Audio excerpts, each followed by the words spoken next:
मित्रों नमस्कार। Green India organic farms के यूट्यूब चैनल में सभी साथियों का स्वागत है। और जैसा कि मौसम गर्मी का आ गया है और सभी जितने हमारे किचन गार्डनिंग के जो शौकीन लोग हैं उनके बहुत मैसेज आ रहे थे और सब कह रहे थे कि सर हम घर पर जो है टमाटर उगा रहे हैं और पेड़ लगा रहे हैं, तो उसके बारे में एक कंप्लीट वीडियो बता दीजिए जो हमें पूरे सीज़न में अच्छे टमाटर मिल पाएँ और वो भी ऑर्गेनिक तरीके से। तो आज की वीडियो इसी पर होने वाली है, जैविक विधि से कैसे आप टमाटर उगा सकते हैं अपने घर में। और पूरी वीडियो आपको देखनी होगी इसके लिए। और जितने भी पेड़ के उगाने से लेके और पेड़ की फ्लावरिंग से लेके फ्रूटिंग तक जितनी भी सावधानियां आपको बरतनी है, मैं एक एक चीज़ आपको बताऊंगा। यदि आप इस वीडियो को पूरा देख लेंगे तो मुझे नहीं लगता कि कोई ऐसी कमी आपको रहेगी कि आपको अपने टमाटर के पौधे को उगाने में या उसको अच्छे से फल उससे लेने में कोई तकलीफ़ होगी। सबसे पहली जो महत्वपूर्ण चीज़ ये है कि जो हम सबसे बड़ी गलती ये करते हैं कि जब हम टमाटर उगाते हैं तो क्या करते हैं कि जो घर में टमाटर हम लेकर आते हैं बाज़ार से, जिसका हमको ये नहीं पता होता कि इसकी वैरायटी क्या है और उसकी कोई ग्रेडिंग भी नहीं होती है, तो हम क्या करते हैं उसको कहीं भी अपना स्लाइड्स काट कर और उसको उगा लेते हैं। और जो पौधा फिर उगता है उसमें हमने देखा है कि जो जो मेन जो सबसे ज़्यादा जो हमने देखा है कि जो सबसे ज़्यादा मेन डिजीज़ होता है टमाटो के अंदर वो होता है लीफ कल वायरस का। बेसिकली एक डीएनए का डिजीज़ है ये और काफ़ी दिनों से हम इसे येलो कल वायरस भी बोलते हैं टमाटर के अंदर।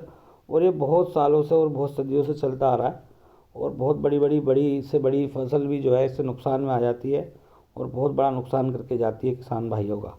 तो सबसे ज़्यादा ज़रूरी है कि आप बीज का जो चयन है वो सही करें, अच्छी उत्तम क्वालिटी का बीज लेके आएँ। आज की डेट में मार्केट के अंदर बहुत सारे फाउंडेशन के बीज हैं, जैसे कि मैं आपको उदाहरण के रूप में बताना चाहूँगा। एक अच्छा बीज आपका अर्का रक्षक क्वालिटी का बीज है, तो ये लीफ कल वायरस से अपने आप में ही पहले ही सिक्योर्ड है। तो सबसे पहला महत्वपूर्ण है बीज का सही चयन। दूसरा, जब आप पौध बना लेंगे तो जब आप वृक्षारोपण करेंगे, जब आप पेड़ लगाएंगे टमाटर का, तो सबसे ज़्यादा एक चीज़ आपको इसमें समझनी पड़ेगी कि और वृक्षों की तरह या और पौधों की तरह इसको आप ऊपरी सतह पे ना लगाकर जहाँ से हमारी पहली स्टेम शुरू होगी, जो लीव्स जो शुरू होगी साइड वाली, वहाँ तक जो नीचे तक जो आपकी जड़ है, तो जड़ से लेके ऊपर तने तक जहाँ से हमारी पहली स्टेम ब्रांच शुरू हो रही है, आप उसमें क्या करेंगे कि 40% जो हिस्सा है वो ऊपर रखेंगे और लगभग 60% हिस्सा स्टेम का जो है आप नीचे रखेंगे। तो ये ज़रूर रखना है आपको। इससे जो ग्रोथ होगी, जो सपोर्ट होगी प्लांट की, अच्छी होगी।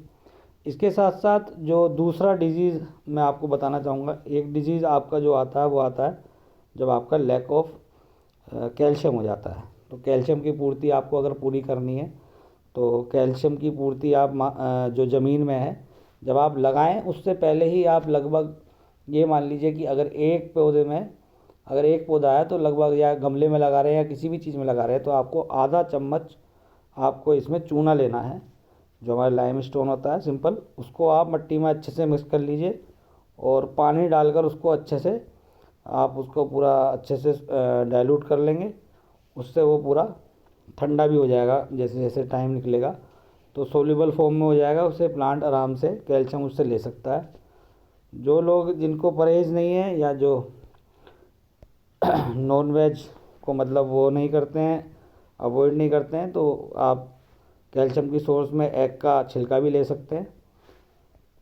ये मैं केवल धार्मिक पॉइंट ऑफ व्यू से बताना चाह रहा था, ऐसा कुछ नहीं है। सोर्स कैल्शियम की दोनों ही एक ही हैं। दूसरा, इसकी वजह से होता क्या है मैं आपको बता देता हूँ। जो आप बेसिकली हिंदी भाषा में जो हम बोलते हैं कि अंग्रेजी में हम इसको बोलते हैं ब्लॉसम एंड रॉट। और इसमें जो जब कैल्शियम जब कम होता है तो टमाटर का जो निचला हिस्सा होता है उसमें जो है काले दाग पड़ने लगते हैं, वहाँ पे सड़न हो जाती है।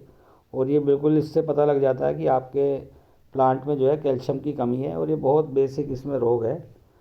तो ये गलती नहीं करनी है। कैल्शियम की रेगुलर सप्लाई देने के लिए जैसे मैंने बताया उतनी मात्रा में चूने का इस्तेमाल करें।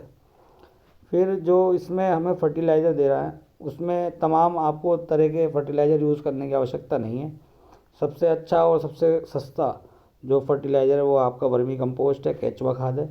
आप केंचुआ खाद का प्रयोग कर सकते हैं और वीकली आप इसको देंगे। केंचुआ खाद को जो देंगे बहुत ही कम थोड़ी सी मात्रा में आपको स्टेम से कुछ दूरी पे आपको देनी है। साथ में आप इसके वर्मी वॉश दे सकते हैं। नीम खली भी कुछ आप इस्तेमाल कर सकते हैं, इससे फंगल इन्फेक्शन जो है ज़मीन में नहीं रहता है। सबसे ज़्यादा महत्वपूर्ण एक चीज़ और बताना चाहूँगा, जो आपका सेंधा नमक होता है मैग्नीशियम सल्फेट, ये आप फॉलियर स्प्रे की तरह आप यूज़ कर सकते हैं। इससे होगा क्या कि जो आपका फोटोसिंथेसिस का जो प्रोसेस है, जब आप प्लांट लगाएंगे और जब प्लांट ग्रोथ लेगा तो आपको उसकी जो लीव्स हैं उस पर आपको ये फॉलियर स्प्रे करना है। आप 2 लीटर पानी में लगभग 1 चम्मच डालकर आप सभी प्लांट पर स्प्रे कर सकते हैं। इससे जो ग्रोथ आएगी, जो उनमें जो कलर होगा वो बहुत अच्छा होगा, फोटोसिंथेसिस अच्छे से होगा, खाना अच्छे से बनेगा। फिर अगला जो स्टेप है वो बहुत ज़रूरी है, जो सब गलतियां करते हैं यहाँ पर, ये आपको जानना पड़ेगा कि जब आपके प्लांट पर फ्लावरिंग आनी शुरू होगी उस समय आपको ज़्यादा पानी नहीं देना है, क्योंकि अगर आप ज़्यादा पानी देंगे तो जो प्लांट होगा वो सारी एनर्जी अपनी ग्रोथ में लगाएगा, तो उससे बाकी चीज़ें तो बढ़ जाएंगी, स्टेम्स बढ़ जाएंगी, लीव्स बढ़ जाएंगी, लेकिन क्या होगा कि जो फूल होगा वो टूटना शुरू हो जाएगा। तो आपको फ्लावरिंग के टाइम पर ज़्यादा पानी नहीं देना है। इससे ये होगा कि जब फ्लावर होगा वो मजबूती से टिका रहेगा, उस पर फ्रूटिंग अच्छी आएगी। जितना भी प्लांट का जो पूरा प्रोसेस होगा वो जो एनर्जी होगी वो जो बर्न करेगा वो केवल फ्रूटिंग पे करेगा, तो आपके जो टमाटर आएंगे वो अच्छे से आएंगे। और आप इसमें एक काम और कर सकते हैं, पोलिनेशन बढ़ाने के लिए आप या तो जो प्लांट है उसमें ऊपर से एक एक एक ना आप उंगली से हल्का सा टच कर सकते हैं पूरे प्लांट को समय समय पर, या फिर ब्रश ब्रश से भी लोग बाग पोलिनेशन करते हैं। ये छोटे उसमें मैं बता रहा हूँ, घर में आप ये कर सकते हैं। इसके साथ साथ एक महत्वपूर्ण चीज़ और है, प्लांट को सपोर्ट देना बहुत ज़रूरी है। टमाटो प्लांट को, जो आपका टमाटर का पौधा है उसको आपको सपोर्ट देना है। जब वो थोड़ा बढ़ जाए तो आपको शुरू में ही, इससे पहले जब उसकी लीव्स बने या फ्रूटिंग हो उससे पहले ही आपको प्लांट को सपोर्ट दे देनी है। और जब स्टेम्स बने, फ्रूट आना शुरू हो जाए तो उसको रोप के साथ आप बांधते चले जाएं। ये बहुत ज़रूरी है टमाटर के अंदर। और एक और चीज़ मैं आपको बताना चाहूँगा, टमाटर के अंदर 2G या 3G कटिंग नहीं होती है, और किसी प्रकार की पिंचिंग ना करें, कोई एक्सपेरिमेंट ना करें। इसमें केवल आपको जो करना होता है वो आपको सकर बाहर निकालना होता है। जो आपकी मेन स्टेम होती है और जो ब्रांच होती है उसके बीच में एक प्लांट, एक तरह का, एक जो आप देख रहे हैं स्क्रीन पे यहाँ पर लिखा हुआ है, एक तरह का एक नया प्लांट निकलता है, तो इसे सकर बोलते हैं। ये सकर आप ज़्यादा ना रखें, जैसा कि नाम लिखा हुआ है। ये क्या करता है, जो ब्रांच जो साइड वाली होती हैं उसकी एनर्जी यहाँ पर बर्न करता है, इससे आपके जो फ्रूटिंग है वो कम हो जाती है। ये सारी चीज़ें हैं जो आप कर सकते हैं। और स्क्रीन पे आपको मैं एक स्पेशल नोट भी दिखा देता हूँ, ये भी आप एक बार पढ़ लीजिएगा। इसका स्क्रीनशॉट लेकर आपको थोड़ी आइडिया हो जाएगा और चीज़ों के बारे में। जो मैंने बताई हैं वो अधिकांश इसमें हैं, कुछ चीज़ें इसमें हैं जो अलग हैं। वो ज़रूरी है आपको जानना कि पानी जो है, जो इसमें डीप वाटरिंग का लिखा है, गर्मी के दिनों में आप डीप वाटरिंग कर सकते हैं। उससे होता ये है कि जो आपका जो प्लांट, जो आपका जो टमाटो है, जो आपका टमाटर है, उसमें क्रैक नहीं पड़ता है, क्योंकि आपकी जो सोइल है वो अच्छे से उसमें नमी रहती है। तो ये धीरे धीरे सीखने वाला प्रोसेस है। इसमें आप एक मल्चिंग वाला प्रोसेस एक ऐड कर सकते हैं, ऑर्गेनिक मल्चिंग करके आप बहुत अच्छा जो है फ्रूटिंग जो है आप ले सकते हैं, प्लांट को अच्छे से कवर कर सकते हैं। इसमें करना ये होता है कि आपको 2 इंच जो है स्टेम के आसपास आप छोड़ दीजिए, जो आपको जो एरिया है वो छोड़ना है ताकि वहाँ से पानी नीचे जा सके।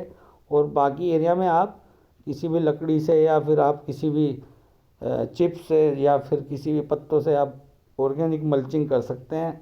ये 3 इंच के करीब आप कर सकते हैं, तो इससे बहुत अच्छा आप फ्रूटिंग ले सकते हैं। और यदि आपको कोई भी समस्या आए टमाटर के बारे में, कोई भी किसी तरह की, इतने आपको मैंने प्रोसेस पूरा बता दिया है एक एक स्टेप, एक एक चीज़ आपको पूरी समझा दी है। यदि आपको कोई भी समस्या उसके बाद भी आती है तो आप कमेंट कर सकते हैं। और एक और महत्वपूर्ण बात, आप अपडेट रहिए, क्योंकि हमारा जो चैनल है ये स्वास्थ्य के प्रति सभी लोगों को जागरूक करने के लिए हमने बनाया है कि जैविक रूप से कैसे आप खेती की शुरुआत कर सकते हैं और कैसे घर में भी आप अपने सब्जियां उगाकर खुद ना आत्मनिर्भर हो सकते हैं। कम से कम अपनी रसोई पे आप अपने को बाहर की चीज़ों पर निर्भर ना करके अपने पर निर्भर हों। और यदि आपको वीडियो अच्छी लगी है तो चैनल सब्सक्राइब करें और लाइक का बटन ज़रूर करें और ज़्यादा लोगों के साथ इस नॉलेज को शेयर करें। और ग्रीन इंडिया ऑर्गेनिक फार्म्स को विजिट कर सकते हैं आप कभी भी। और ज़्यादा से ज़्यादा वृक्ष लगाएं, पर्यावरण में योगदान दें। धन्यवाद। आज के लिए इतना ही।